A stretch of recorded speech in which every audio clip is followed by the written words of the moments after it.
Attention all personnel. Incoming podcast. This is MASH Matters. We're back.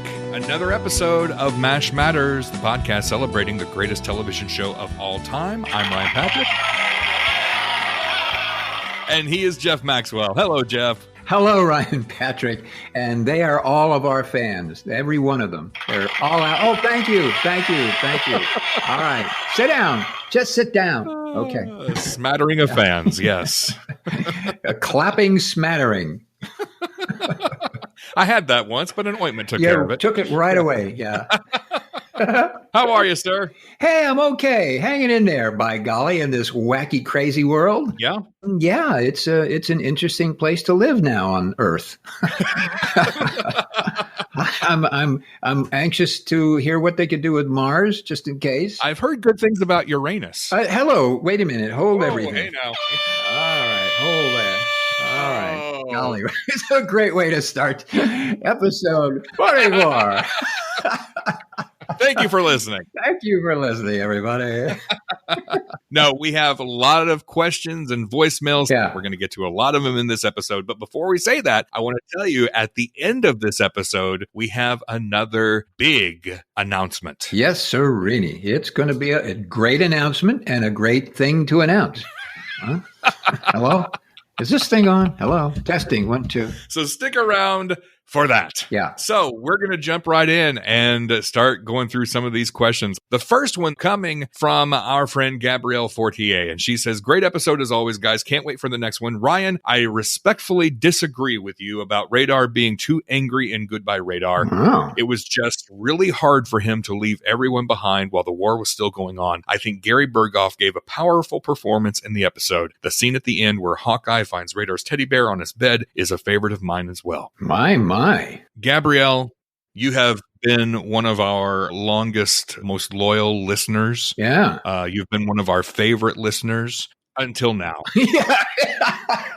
It was all good when you agreed with everything we said, but now you're respectfully disagreeing with everything we say. And so I'm sorry, we're shutting you off. What a shame, Gabrielle. That's too bad. I'm sorry, Gabrielle. You are a lovely person, but I have to set an example for all the other listeners, because if we allow Gabrielle to start respectfully disagreeing with us, then all of a sudden, all of our other listeners are going to start respectfully disagreeing with us. And we just can't have that, Jeff. Can you imagine a flood of disagreements would be coming our way?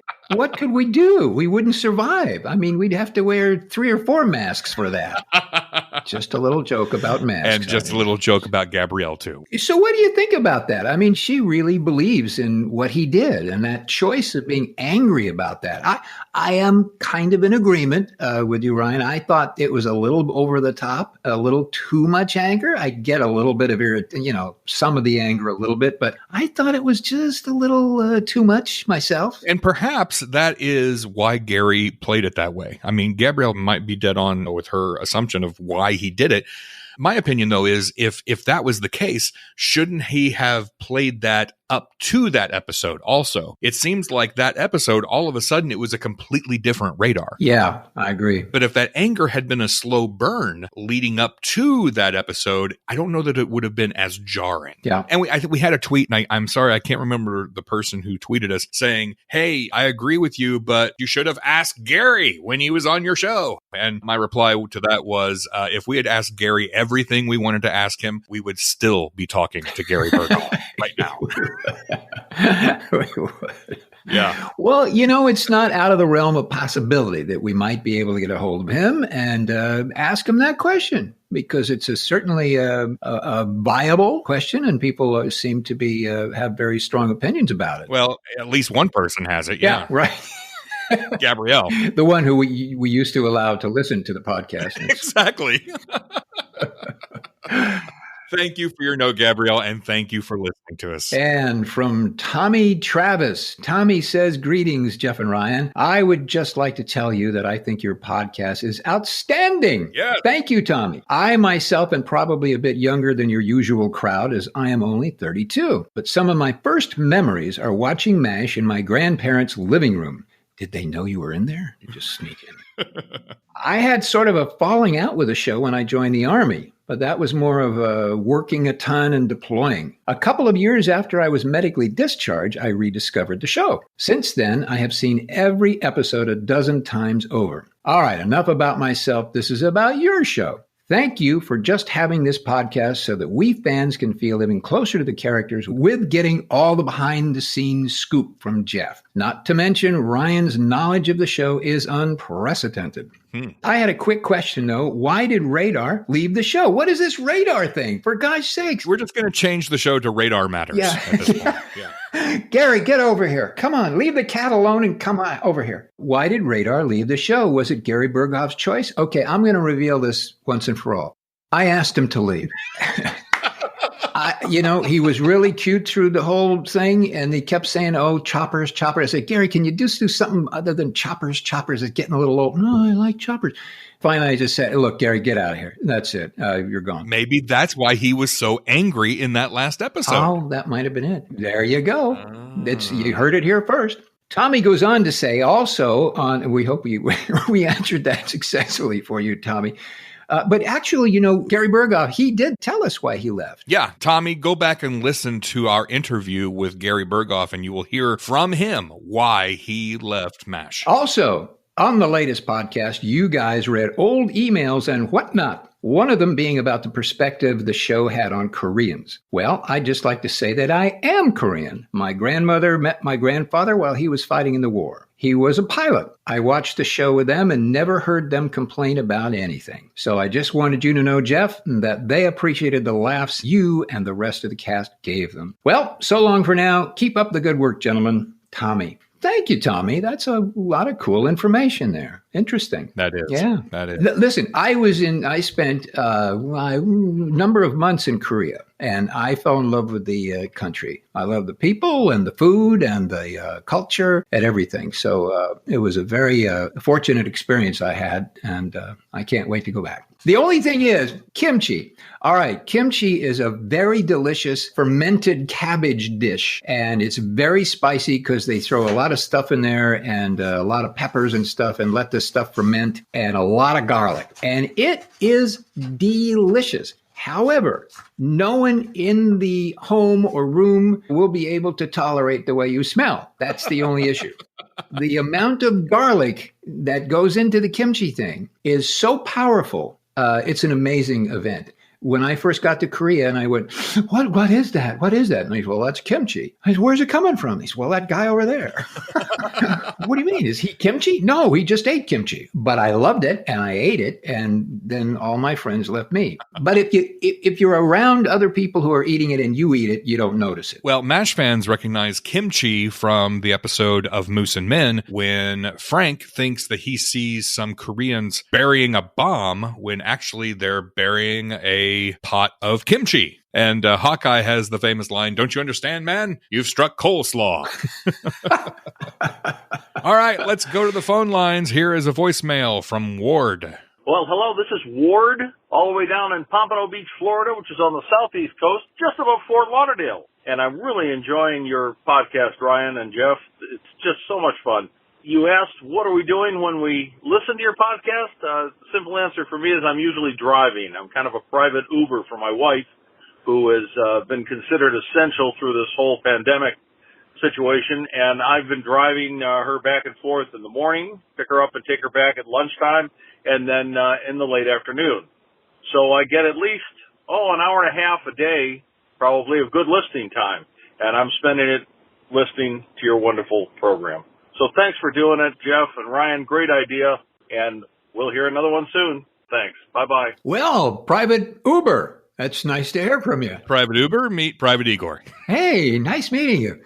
Wow. Well, I hope she pays well, your lovely wife. And leaves you a good review. Yeah, very important. Very important. Well, that's nice. Good for, thank you, Ward. Yeah. That is interesting to know what people are doing when they're listening. Well, I guess, we don't want to know everything, but some things are nice to know. So this is interesting. And from Charlene Christian, hello, Jeff and Ryan. We have not heard from Walter or George since episode 5. Are they both okay? As someone who has had to work from home during the quarantine, I enjoy my pets being around and even sometimes interjecting into my meetings. So again, this is why I'm curious about Walter and George. Keep up the great work, gentlemen, and I'll keep listening. Well, Charlene, first of all, if this is your first time joining us, Walter is my dog and George is Jeff's bird.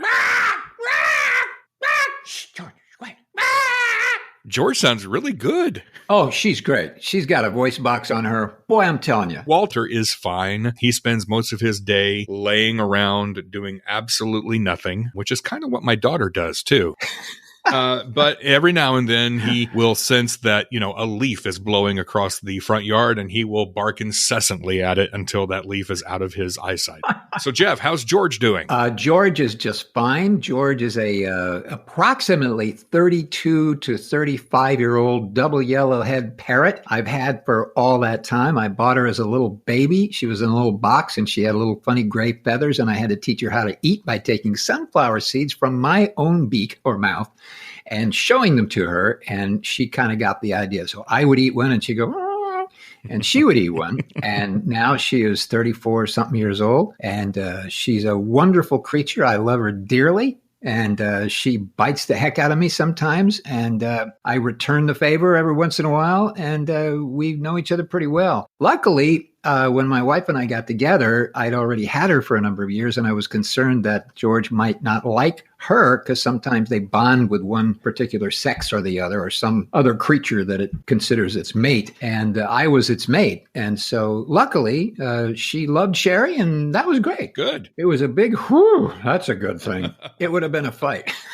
You would have had a Sophie's choice there, wouldn't you? I would have had, yeah. So thanks for asking. George is great. Yeah. And again, if you're just listening, yes, Walter is named Walter after Walter Eugene O'Reilly, Radar, his real name. And if anybody listening also has a pet whose name is inspired by a MASH character or a MASH actor, we'd love to see pictures of your pet. You can send them to us at mashmatterspodcast@gmail.com. Or if you're sick of them, just send the pets to Ryan Patrick, care of MASH Matters, and he'll get them. Along with extra kibble in a self-addressed stamped envelope so I can ship them back. And from Lara Mercer, Lara says, "Hi, Jeff and Ryan. Wow, I love this podcast. I like that. I like Lara. I started listening to MASH Matters about a week ago. Like most people, I grew up watching MASH and still watch whenever possible. I work at a veterinary hospital." Hey, we're on pets today, aren't we? Mm-hmm. To say that working with the public right now in this new world we're in is terrifying would be an understatement. But like human medicine, the animals need help too. Absolutely.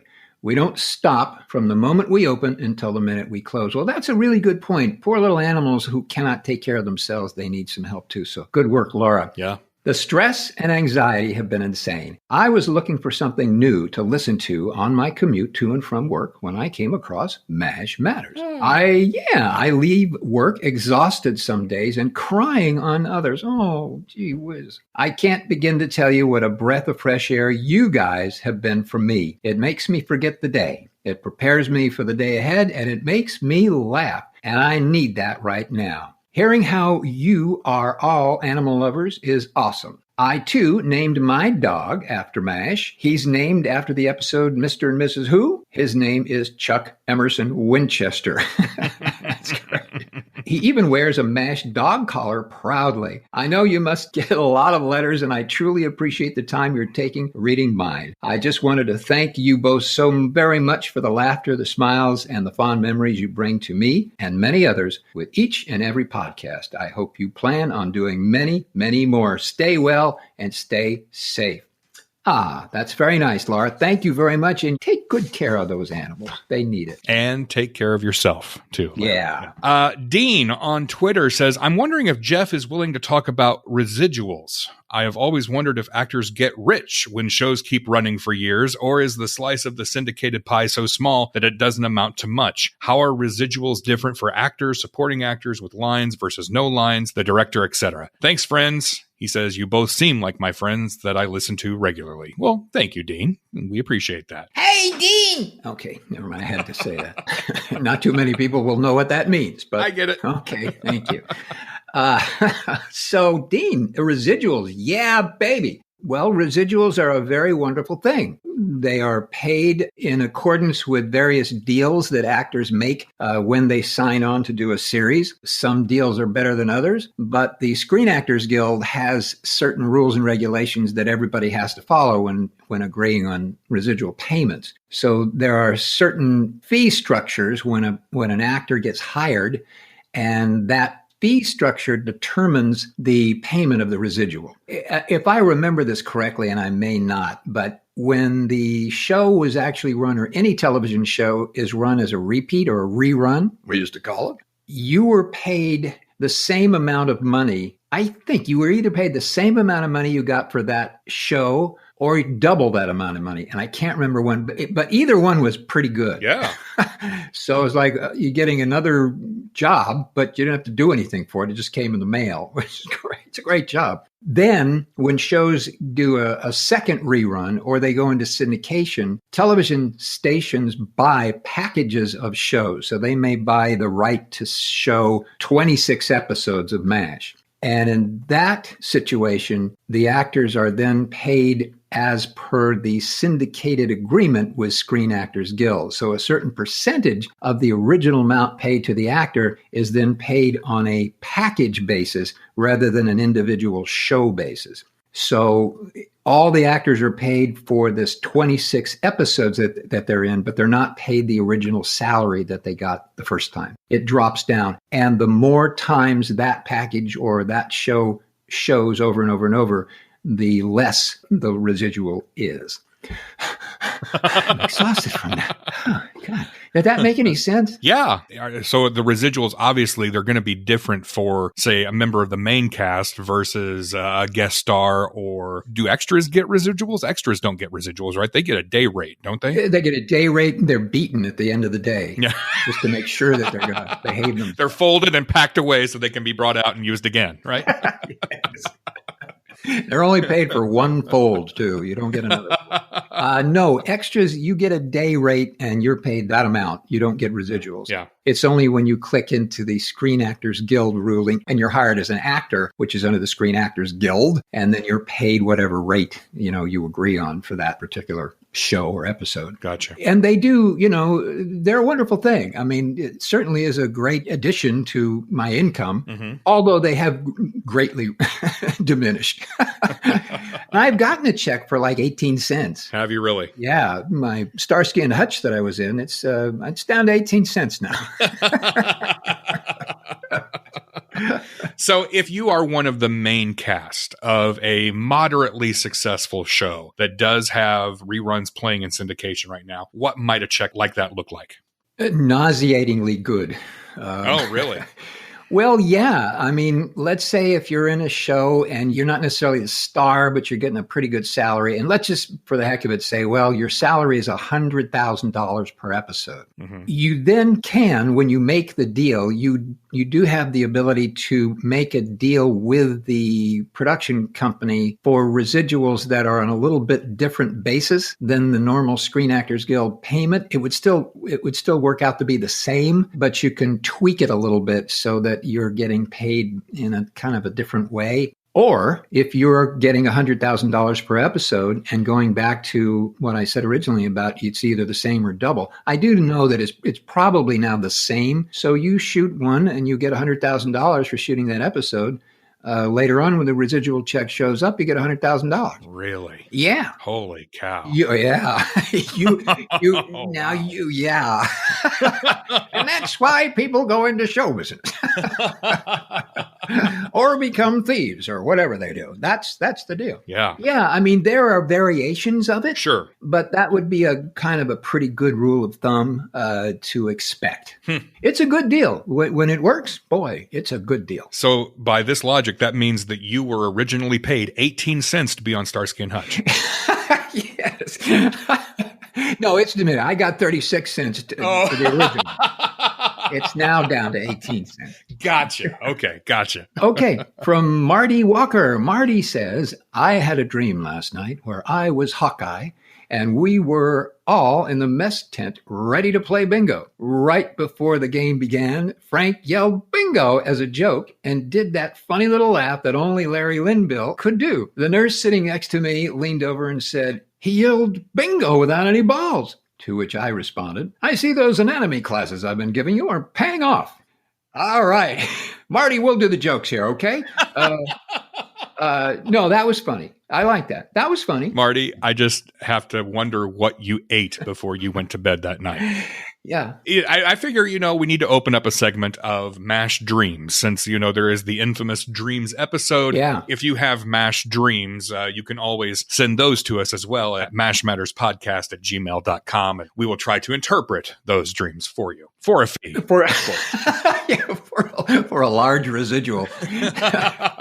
And going back to that residual situation, just for the moment, if I may take this moment in time to do that, if there's anyone out there who knows what a terrible mistake I've made about any of that, and there probably were a couple in there, maybe or maybe not, feel free to write to us and tell me what an idiot I am and what a mistake I made. But I don't think I made too many. But if somebody knows something more than I do, hey, let us know. Or if you have a dream about residuals, please let us know. Before we go to our next voicemail, I want to welcome a new sponsor to the podcast. This episode of MASH Matters is brought to you by the famous Las Vegas Writers School. Express yourself creatively as you spin tales of the most unforgettable characters. If it's good enough for Hemingway, Steinbeck, and O'Neill, it's good enough for you too. Enroll today for just $50 plus a $5 student activity fee. The famous Las Vegas Writers School, proud sponsor of MASH Matters. Oh, it's great to have you. Great. Welcome. And let's go back to the phones. This is Bob from Illinois. Like Ryan, I live in Illinois. I am a fan of MASH. I have all 11 seasons on DVD, plus the original movie, and several of the short documentary subjects.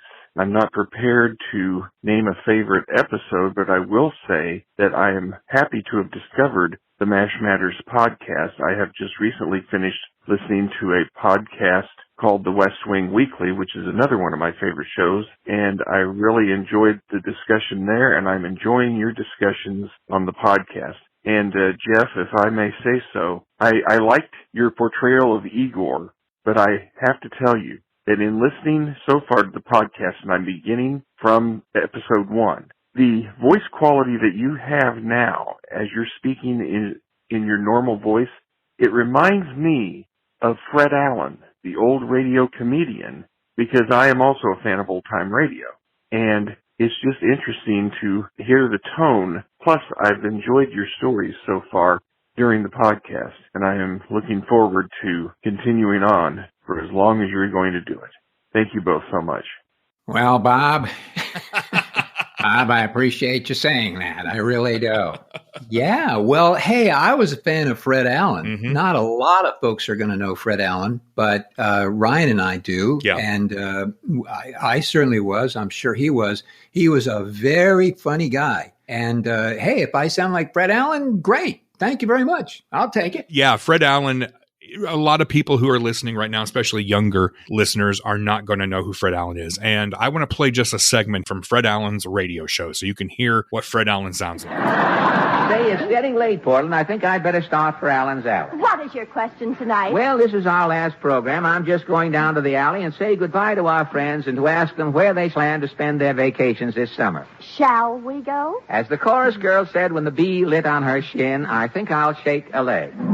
So that's Fred Allen. And yeah, I can hear a similarity, obviously, between Fred Allen and your voice, Jeff. Fred Allen, he was very funny and very dry. Yeah. One of the biggest claims to fame was he had a ongoing feud on the radio with Jack Benny. And Jack Benny, again, if you've never listened to Jack Benny, you youngsters, you need to go on that Google machine and listen, because especially listen to any episodes where Jack Benny and Fred Allen were together, because they would just roast one another. And obviously that was just for the air. They weren't feuding in real life. They were friends in real life, but on the air they had a feud that went several years, and it was a lot of fun to follow. Sadly, Fred Allen just never really had the success that Jack Benny did. did and his contemporaries did after the big move to TV. Because, I mean, Fred Allen, he wasn't necessarily the most handsomest fella in the class, I guess you could say. Yeah, but he had a really good voice. Yeah, he had a great voice.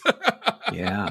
And Bob said he was in Illinois, right? Yeah. So are you guys going to get together? Come on by, Bob. Bring your pet. Yeah, bring your pet. Talk about your dreams and watch Fred Allen. And your residual check, and we'll hang out. We just have entirely too much fun doing this. Yes, we do. I think it's against the law. Tony Gonzalez. Hey, hello, Jeff and Ryan. My name is Tony. Longtime listener, first-time mailer. Ah, that's cute. Before I give you this gem, I want to say I appreciate the tidbits of information gained by listening. Ryan, your knowledge of MASH is incredible. I'm a huge fan, but still learn with listening to you. The same goes for you, Jeff. Excellent job as Private Igor. Your character should have had more screen time. Thank you, Tony. I agree with you. Your input from behind the scenes is fantastic. Glad to know no powdered eggs were harmed in the making of each meal. That's true. My dad introduced me to MASH when I was about 11, and it has really stood the test of time. It's still my favorite show. Anyway, here's what I found via YouTube. Uh-oh, it's Jeff in a Red Lobster commercial, loving that shrimp. Thank you both so much for putting in the time and effort for bringing us this incredible podcast. Abyssinia, yeah. So Tony sent along a YouTube link of nothing but commercials from the late 70s, early 80s, somewhere in there. And right in the middle, all of a sudden, we see Jeff Maxwell eating shrimp.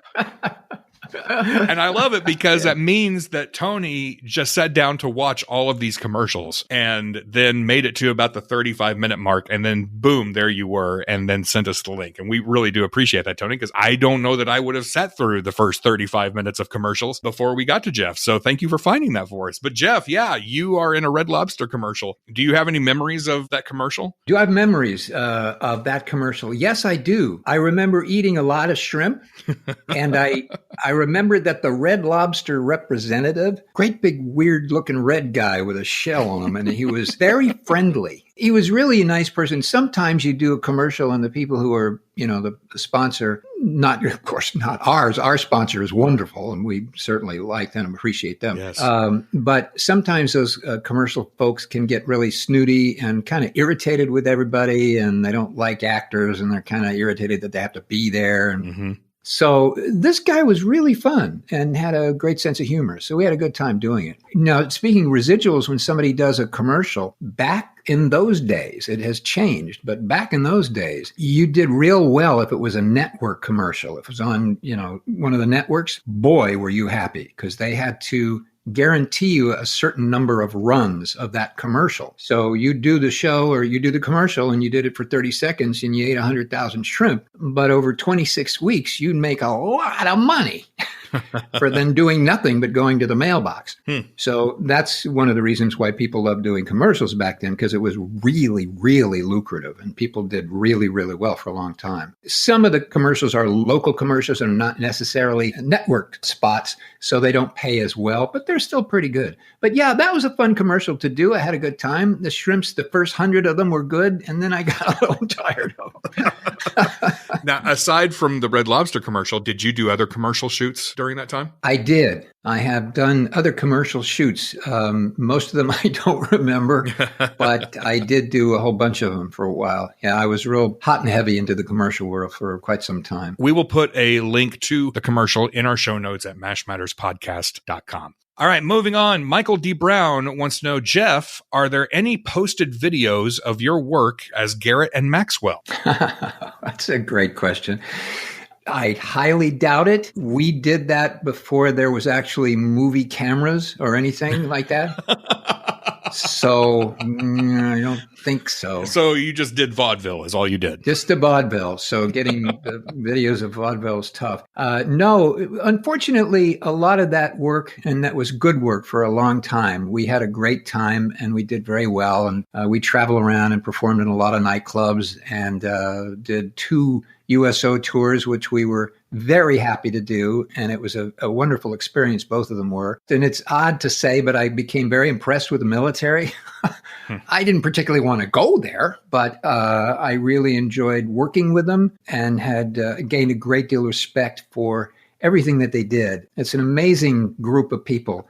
So I thank everybody in the military for being that. Amen. And so it was a wonderful experience. But unfortunately, not a lot of Garrett and Maxwell stuff was shot on anything. So it's probably not going to be on the internet. Again, if somebody is listening for the first time, can you just give us a quick Reader's Digest version of who was Garrett and Maxwell? Garrett and Maxwell was an idea that myself and my friend in high school came up with. He and I used to goof around all the time, and I goofed around a little too much, and he made much better grades than I did. I was still goofing around too much, but we had so much fun, and we laughed so much and had a great time being funny and trying to be silly through our most of our classes. And he was also interested in acting. And so together we just said, gee, and people that we'd go to parties or something with a bunch of other kids and we'd make them laugh. Things that we say all the other kids would laugh at it. So we said, gee, why don't maybe we be a comedy team? See what happens. And we did. And we started out in high school and we put together a little act and came up with some jokes. And the high school said, okay, well, you can, do it at the talent show, which we did. And we were kind of successful. And so we kept doing it. We actually had a third party. It was a girl and it was the three of us. And we would get hired at parties to do our little sketches and things. Later on, she said, I think I want to go get married and have kids and do stuff. And I don't want to fool around as a comedy team anymore. So Bill, his name was Bill Garrett, and I just continued on, and we did it for about 7 years and had a great time. Yeah, and we've mentioned that your partner, Bill Garrett, was an extra in a couple of MASH episodes, including the big group photo shot in the episode Big Mac. He is standing right next to you. Yeah. In the big group that moves a few steps to the left, a few steps to the right. So if you're looking for Bill Garrett, you can find him in a couple of episodes of MASH. Interesting you say that, because actually I realized that is probably the only video of Garrett and Maxwell. Right there. There it is. We found it. And Jesper from Germany, he says, I would love to know what MASH episodes you would show to your friends if they didn't know MASH. When I was younger, I used to show them 5 O'Clock Charlie because I found this one particularly funny. Now that I'm older, I think it doesn't represent what MASH is all about. I now show them 2 episodes. The first one would be the legendary Tuttle, which is one of the funniest episodes in my opinion. The other one is Sometimes You Hear the Bullet, which shows the deeper side of MASH and how well they dealt with the complicated subject of war. I would love to hear your opinion on that. Okay, well, it's funny because I just watched this episode the other night. I'm right now in the process of going and rewatching season 5 because eventually someday in the next 2 or 3 years we're going to do our season 5 recap. So I'm slowly making my way back through season 5. Of course, I've watched all of these episodes many, many times, but I'm watching them with a closer, more critical eye this time because I'm typically trying to whittle down to what my top 3 and my favorite episodes are. And this episode I watched just the other night, and I think it might just be the best episode to show somebody who does not know MASH, and it's Dear Sigmund, which is an episode that was written and directed by Alan Alda, and it is focused on Sydney. Now, obviously, Sydney is not a regular main cast member on MASH, but Sydney is spending some time at the 4077th, and he's writing a letter to Sigmund Freud. And in this letter, he essentially is telling Sigmund why the 4077th is such a special place. And in doing so, he breaks down individually each character. And I think it's a great MASH 101 episode to show somebody because, first of all, you get Sydney, which is always a plus. And through Sydney's eyes, you are either being introduced or reintroduced to these wonderful characters and what makes them so special. So if I had to, I think this might just be Jesper, the episode that I would show my friends who don't know MASH, and that would be season 5, Dear Sigmund. Me too. And any other episode, obviously, that has Private Igor. Absolutely. Thank you for saying that. Yes. You know, I mean, I haven't made it all the way back through season 5 yet, but I'm willing to bet that Dear Sigmund may just be in my top 3 for that season. Wow. We'll find out in September of 2024. And we're able to go to the market without without a hazmat suit. Maybe. All right. One more voicemail. Let's go back here. This one is from John. Hi, Jeff and Ryan. This is John Fisher calling from Newfane, New York. Just want to tell you how much I love your show. I've listened to all of them and wanted to let you know that I collect MASH in a way that's probably a little unique. I have over 30 episodes of MASH on 16 millimeter film that are the original syndication prints from the show. Oh. You can probably explain to the audience what the syndication prints were. But just wanted to let you know that's how I collect, and I love my Igor episodes. Still looking for Adam's ribs, so if you know anybody who has one on 16 millimeter, let me know. Thanks, guys. Have a great day, and I love your show. Wow. Yeah, how about that, huh? Wow. 16 millimeter film. Boy, you got to take care of that because I think it turns into gelatin after a certain period of time. Wow. What an interesting thing to collect. Now that's kind of a wide piece of film, 16 millimeter. Mm-hmm. They take up room. So he must have a good cupboard to put those prints in. Yeah. And I am impressed because I imagine that a lot of those, because those would be on those big reels, I'm assuming, because they do take up so much room. I imagine that a lot of them were probably tossed at some point. Yeah. So they're scarce. And John, the fact that you not only collect them, but you basically rescue them as well, I think is really, really cool. Yeah. And I think what he's referring to, if he's saying I may be able to explain it, I think that the studio did supply local television stations, not networks, but local television stations with 16 millimeter prints that they would then show on the air. So that was a lot of work back then. Now it's just, who cares? It's all digital and whatever. Right. But a 16 millimeter print is a kind of a different animal to work with and requires a lot of sensitivity and care. And they can break and then you got to put them back together and all that kind of stuff. So Interesting that he's collecting that. That's kind of cool. I'm wondering, John, you didn't mention in your voicemail, but John, do you watch them? Do you have a projector and do you watch them? Or do you just collect them to preserve them? It's very interesting. Yeah, I love hearing about people's collections. And if anybody else collects MASH on 16 millimeter, let us know. Maybe you and John can get together and have a little 16 millimeter MASH club. Yeah, interesting. I like it. And you could hire Ryan and I to come and sit there while you play them all and we'll eat. And we'll get residual checks every time we watch them. Yeah. Before we get to our big announcement, and it is a big announcement, so stick around a few more minutes, but I wanted to read you something, Jeff, and this is something that I have not sent to you in advance. Uh-oh. It's an email that we received, and actually I apologize to the young lady who wrote this. Uh-oh. Because am I going to have to apologize as well? Because it's possible. Don't worry. This is not a Maury Povich thing. Don't worry. Oh, good. Thank you. It's actually a very touching letter that came in from a young lady named Jennifer. And she wrote this a while back, and I apologize, Jennifer, that things have just gotten pushed back. So let me just read this. This is from Jennifer. Hello, gentlemen.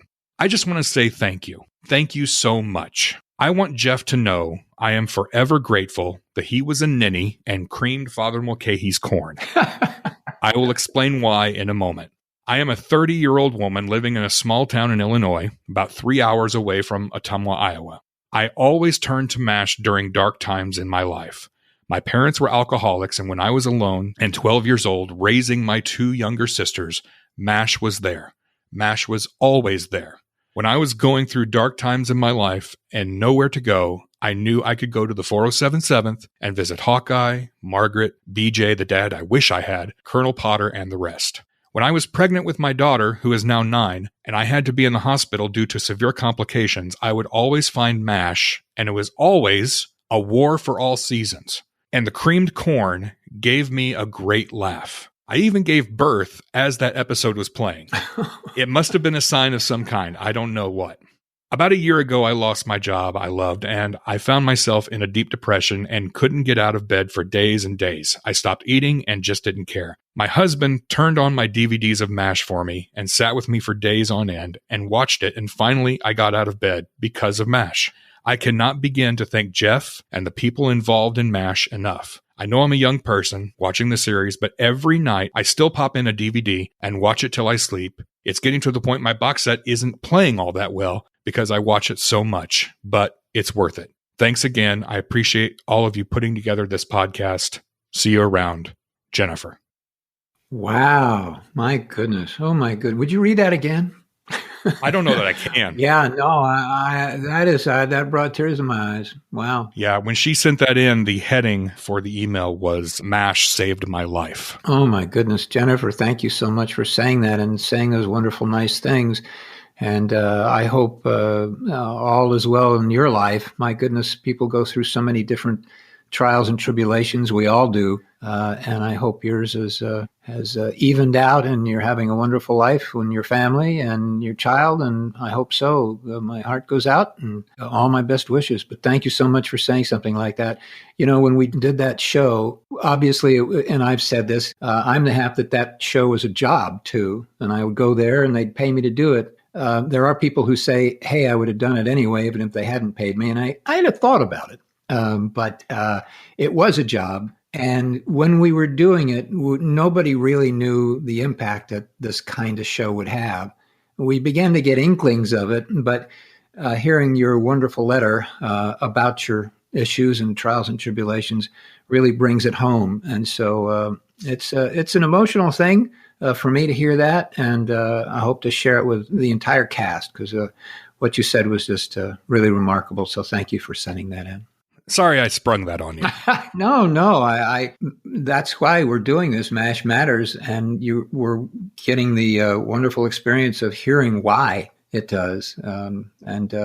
It's always a wonderful treat, not to hear her problems, but to hear that MASH helped soothe some of them, at least a little bit. And hey, you do the best you can with the stuff you got. Well, thank you, Jennifer, for writing it. Yeah. All right. So now we're going to awkwardly transition from that into a big announcement. Yeah. You know, when we started this podcast almost 2 years ago, we're coming up on our 2-year anniversary of MASH Matters, and that plays into our announcement here. When we started this podcast, I didn't know what was going to happen. We just started it blindly and just said, let's try it and see where it goes. You know, it only may last 3 episodes. And well, it actually only did last 3 episodes. We just haven't figured that out yet.